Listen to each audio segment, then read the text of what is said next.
Hello everyone and welcome to the Akwan Live Show. Remember, my name is Tobias Akwanalo. You can just call me Akwan.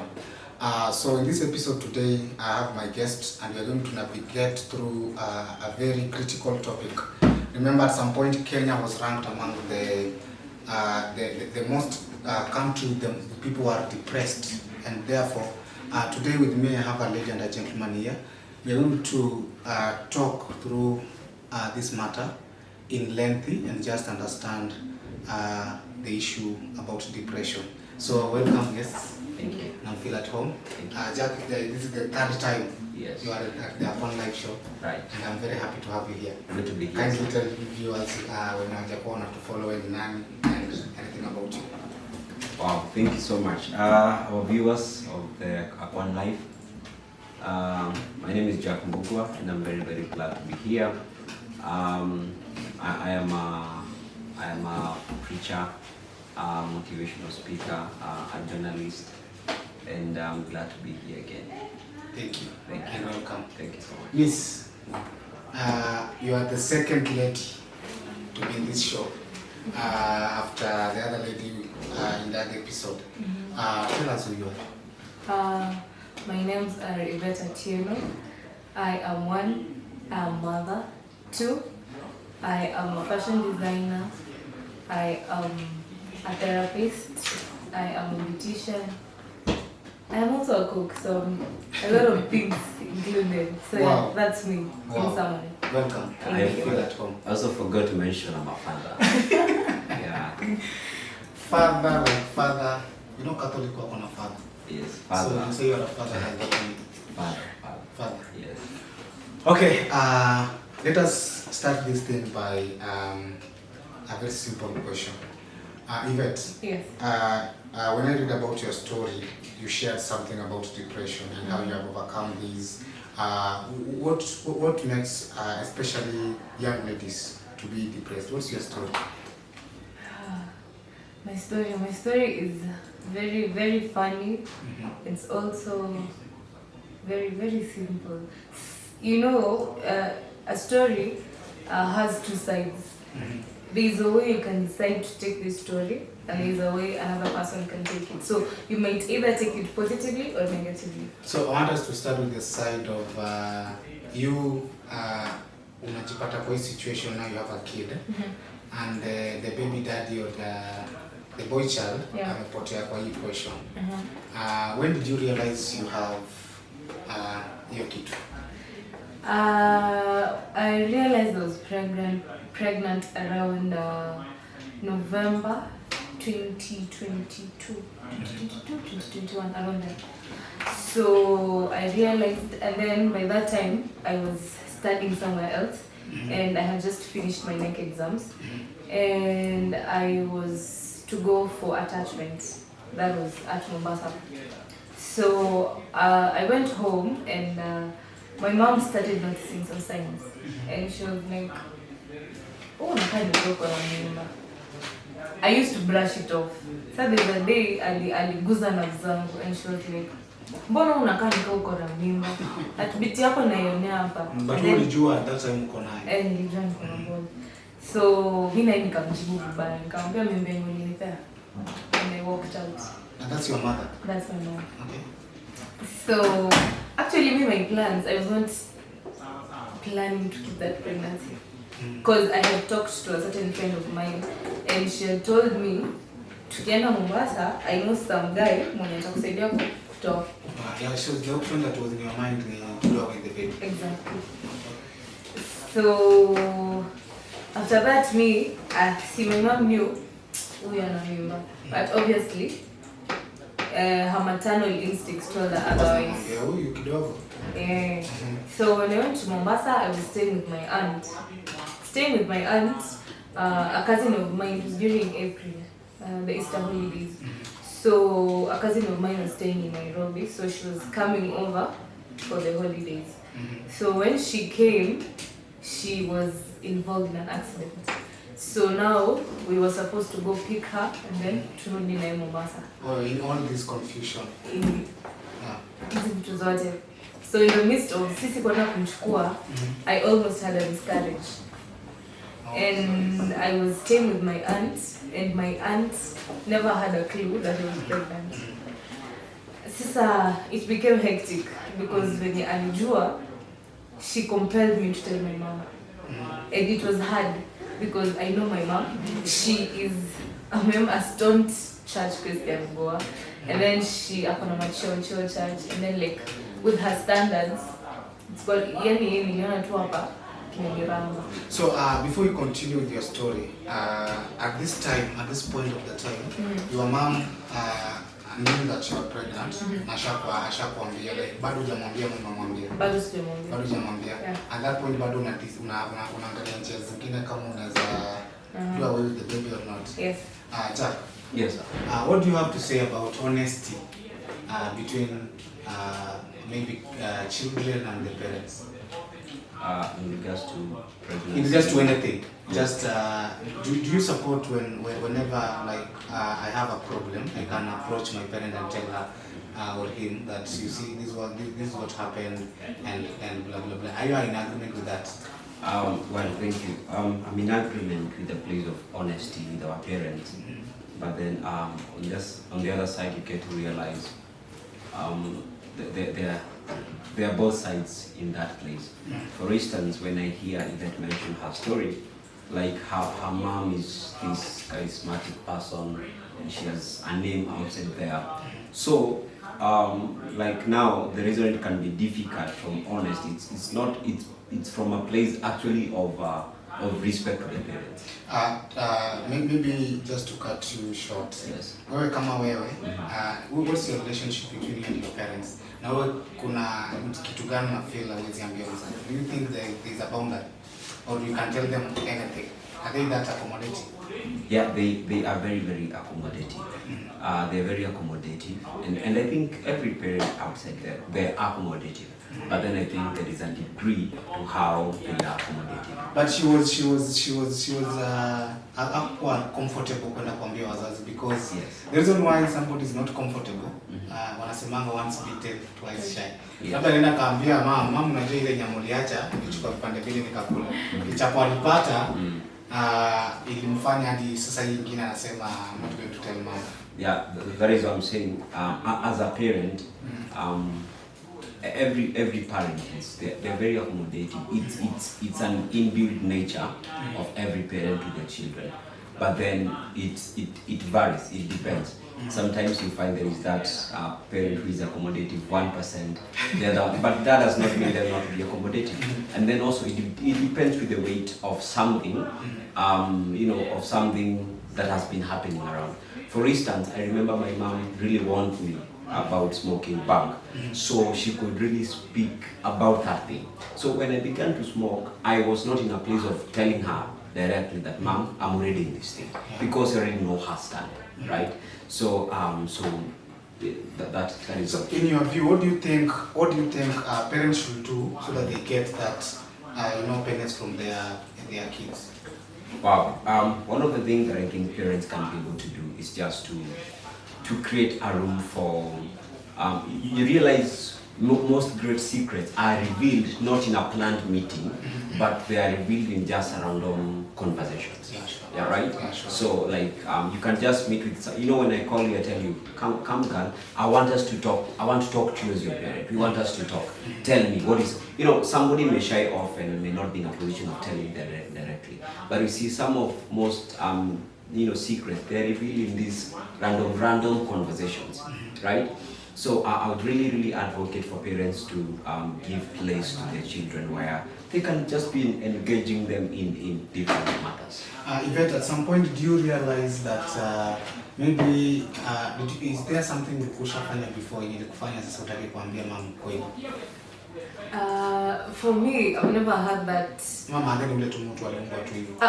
Okay, for Do you me, think it's your problem? Do you think you not telling your mom about all this was your fault? Okay, it's not my fault. One being, me and my mom hatujai kuwa close. Okay, so me, I was a daddy's girl. Okay. So even after my dad passed away, it was hard for me to adjust to my mom. Okay. So yeah. So you're feeling like this the mom is strange and there's some things you cannot disclose to them. Yeah. Okay. On that note, we are just reminded that we have to take a break. And if you have not subscribed and you are watching us right now, make sure you subscribe at the Akwan Life. Remember, we are going to continue with this to know about what happened after Yvette amepata ball na mother yake anamwambia at least aseme. Then we have Jackie who is going to give us the other way around on how to go about this thing, depression. Thank you for staying with us. My name is Tobias Akwanalo. Call me Akwan. Welcome back to our show. Remember, we have a lady and a gentleman here, the amazing people, and we are just getting this conversation going about depression. Before we went for a break, there was all these things. Yvette ameshindwa kuambia mamake how these things happen and all that. Yvette, I just want to start with you after the break.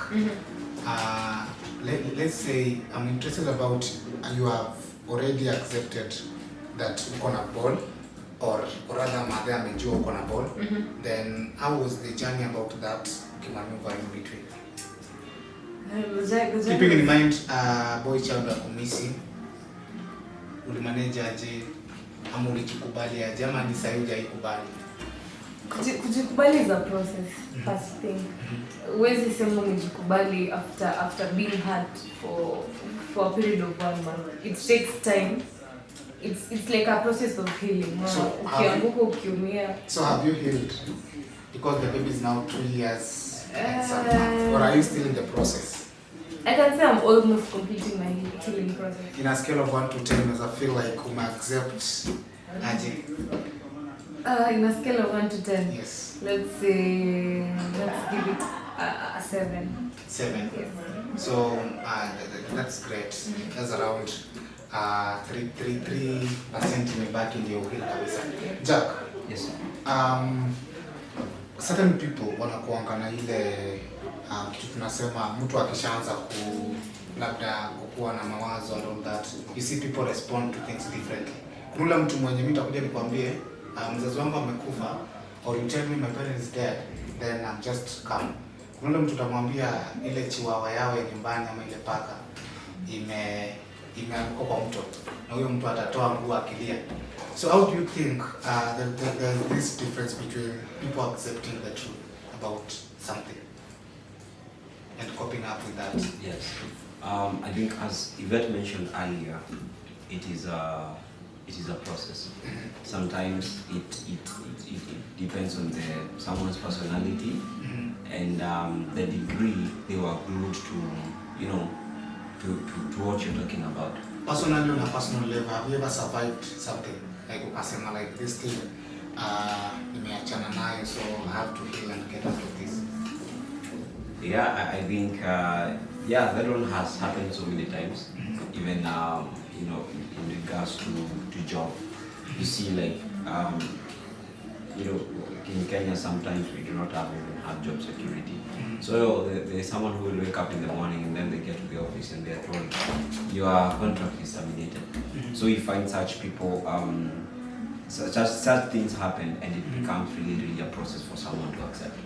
Have you ever been depressed? Just to cut you short before you continue, have you ever been depressed? Ushajipata like kitu imekataa na ukasema like I'm losing it? No, I've not been in depression. Siri ni gani? I think one of the secret I've learned is do not have over expectation, and always get to this place of understanding. This thing it may go on the other side. It could also go to the other side. For instance, now when you are planning something, don't only focus on the other side. Look at the both side and ask yourself, it happened this way, am I prepared to handle this? If it goes the other side, am I prepared? So it just reducing expectation and just be prepared on how to handle both sides. Okay. Yes. Yvette, you feel like you have something that you contradict with Jack. Exactly. Ni nini hiyo unakaa ni kama you can see your eyebrows communicating too much? Depression is not something that you have depression. The moment umeanza fall into depression, wewe mwenyewe hata utajua, literally hautafeel. Ni ile mtu atakuja atulize, ai bro, uko sawa? And like So sielewani na vijaka anasema it's not a matter of You cannot saying prepare for it. exactly, and it's Kitu not yenye something you mwenyewe can control. hauelewi. Exactly. Okay, Jack, what do you have to say about that? Well, you see, you see, one of the things that someone cannot do is to deny their identity and who they are, because many times the image that people paint on the outside, it is only that personality that can be able to define their true image. So what you are arguing from that home. somebody can be prepared for that? You can be prepared. For instance, I know when my mind is not thinking right. I know it. I know the kind of person I am, and so when something begins to knock at the door of my heart, I know that there is something on the way coming, and that is why you find yourself.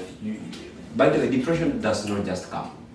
It does not just come like that, because you see now.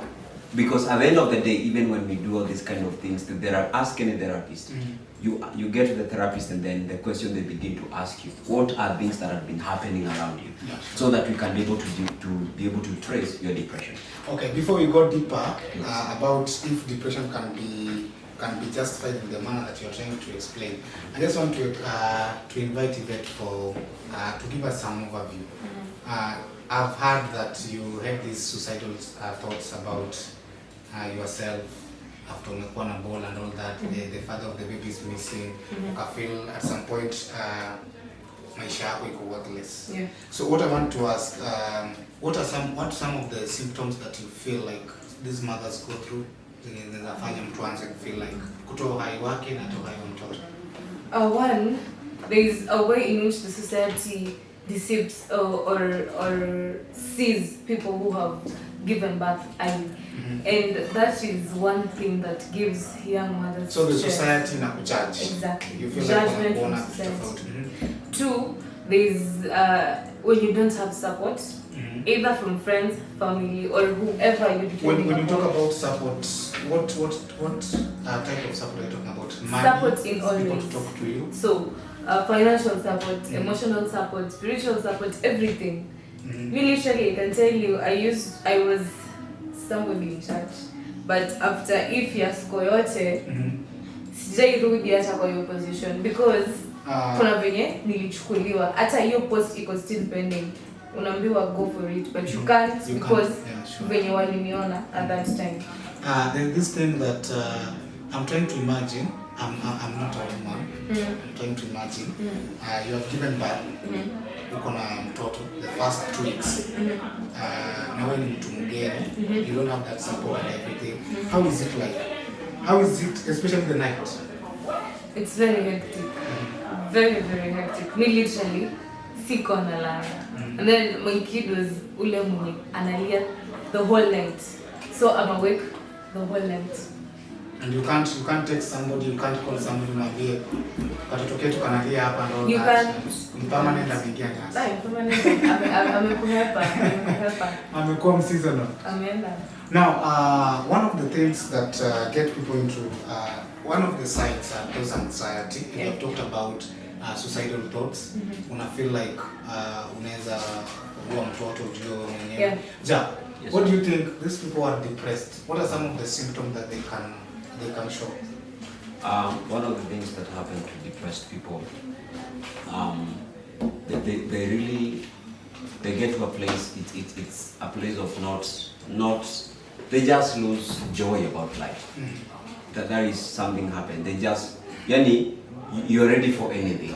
It does not matter You anymore. feel you are valueless. Yes. Nothing around you is good and all that. Yeah. You tell somebody, I love you, and they're like, what are you saying? You know this kind of thing. So they get to a place they completely lose the joy of life. So what do we do? To handle What do that. we do to handle that? I'm depressed. I feel like I'm hopeless and everything, anxiety, everything is coming towards my way. To find it, especially vijana. People who still have dreams. Yes. People still have things to achieve. What do we do? For instance, you meet a lady who has been in such a state. One of the things that happens, they pick all the men and they put them together. You're like, I will never want to see a man in my life. You see, Kila mwanaume ni yeah, like they are dogs. They pick anyone, even if they had a life coach or somebody who had them. They categorize that and they judge them based on what happened, with the person that did what they did. So I think one of the things that happens is get to a place of admit this thing has happened, and then you cannot lack somebody, that you can talk to. You see, when you speak something out, it really like helps you to be relieved. And I think even you can agree with me.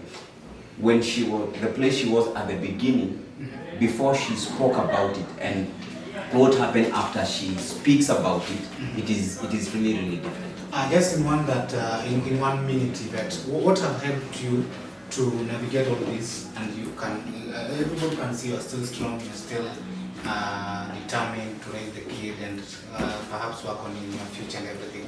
What has helped you to be here today? I think the fact that I look at this kid and I'm like, okay, she's mine, and I literally want to give her everything. In the same way my parents did everything to give me what I have today. So that is what pushes me every day, every single hour, every single minute, to do whatever I can to give her the life or more of what I had. About yourself, about your dreams, about your everything, does it have a connectivity with that? I don't know, I think, because at that point I had really given up in life and I was just like, maisha iko vile itakuwa. But I picked myself up and I decided, let me do what I've always wanted to do. Okay. And here I am. Ladies and gentlemen, thank you. And we are going to have another break. And when we come back, we are going to have a very fun segment to talk about knowing your guest. Now, if you have been following our episodes, remember we normally have the last episode, the last section of each episode to just know our guests and have some questions ya kuchemsha bongo tu. So gentlemen, lady, msiogope. Hii haina mwakenya hata kama mlisoma. Muna uwezo. So I will start with the lady. If you have to write a book, what will you write about? What will be your topic of that book? Or your topic of that book? That's a big one. Well, okay. Topic of the book. How big? The day I will never forget. How big?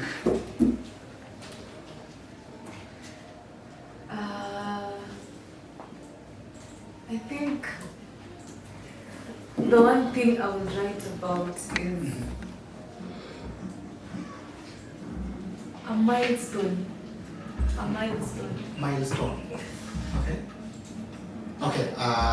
You get to Google about milestone and understand what it means. Jack. Yes, sir. What's your favorite color? And what does it say about you? My favorite color of all the time is purple. Purple. Not on, yes. What does it say about you? Royalty. Okay. Yes. Even if you could live anywhere in the world, rather than Kenya, where would you choose? Maldives. Georgia. Jack. Uko ni wapi? Maldives. It's more of an island. Is it an island? I'm not sure. Where is it? Tell us something about it. Hata mimi naweza tamani kuchukua hiyo labda as my. It's just more of it's somehow more of beach kind. It's beachish vibes. Yeah. Jack, I want to assume you went to primary school. Yes, I did. And you went to a high school. What was your favorite subject in primary school, and what was your favorite subject in high school? Wow, an interesting question. I cannot even remember all the subjects in high school. It's been many years. But I think I loved history. You loved history? Yes. In high school? Yes. The history was not in the primary school, it was in high school. Yes. Now, primary school? I love theory. Theory? Yeah. Okay, I can attest that. Even if you could go back to your 18 years, right now, one advice you what will be your advice to anybody who is at that age? 18 years. Okay. The only thing I can say is take life slow. Maisha ni pole pole. What I mean is you are in the 18 years, then you are advising an 18-year girl. That is In less than a second, what do you tell them? They are here, you are 18, you are advising somebody who is becoming 18, 17, 15, 12 and that. What will you tell them? One thing, depend on God. To ensure you work with the right kind of people, because the right people influence the choices you make in life. Okay, I'm going to give you 1 minute, one question because of time. What does your morning routine look like? It's hectic. That's enough. Thank you. I don't want to know about it. Yvette, I want to give you time because ladies normally are complicated when it comes to so many things. Who are your 2 influential people that you look up to? 2 influential people? Yes. One, I would say my namesake, Yvette Ubura. And two, who would I pick? Mommy Francie. Mommy Francie. Yes. You have. Okay, anyway, it has been an amazing time just learning about the Yvette story and perhaps getting some pieces of wisdom from one and only Jack Mbugua. So I just want to give them 1 second each to just give a closing remark as we wind up this episode. Starting with the lady. Closing remarks. Okay. So for me, I'm very, very grateful to have been on this platform. Salamia watu wa nyumbani. Salamia bibia. Sio gogo. For this day. Okay, I'm greeting you. Na mom. Okay, so to my mom, my one and only. She's my morning star actually. So hi mom. And to my baby girl, baby Laika, I love you so much. Wow. And to all my friends, subscribers, and everybody watching out there, you're welcome to this YouTube channel, and subscribe, like, share, comment. Amazing. Thank you. Amazing. Thank you, Yvette, and I'm really humbled to have you here. Jack, neno la mwisho. Yeah, thank you. I know pastors wanapanga na ya mwisho ile ya mwisho kabisa. Nataka zile ya mwisho kabisa. Yeah, somebody said if you hear your pastor saying as I finish, it's actually saying as I begin. Anyway, I'd want to really appreciate the one life. Thank you for the lives you are reaching out and there, and just trying to bring the positivity of life. I'm loving the topic we've handled today about depression. I'd want to submit to us viewers that truly depression it's dangerous and it can spread as wildfire if not handled. But I want to remind you something that do not allow your past to be an excuse, but allow your past to be a testimony. Many times God will allow you to go through things, not for them to kill you, but later to allow you to become a champion or this very thing. That is why He could allow Joseph to get to Egypt and then send him there not to die in Egypt, but to allow people to come and eat from him. So whatever you've gone through, just let it inform you tomorrow as a testimony and not an excuse. God bless you. Thank you, Jack. Nimekuwa nimeshikilia roho amalize because men of God kumaliza ni ngumu. What an amazing show. What an amazing story from these two ladies and gentlemen. And with me, I don't have much to say. Thank you and continue watching. Subscribe. Remember, I'm your host Tobias Akwanalo, or call me Akwan. Thank you for staying with us.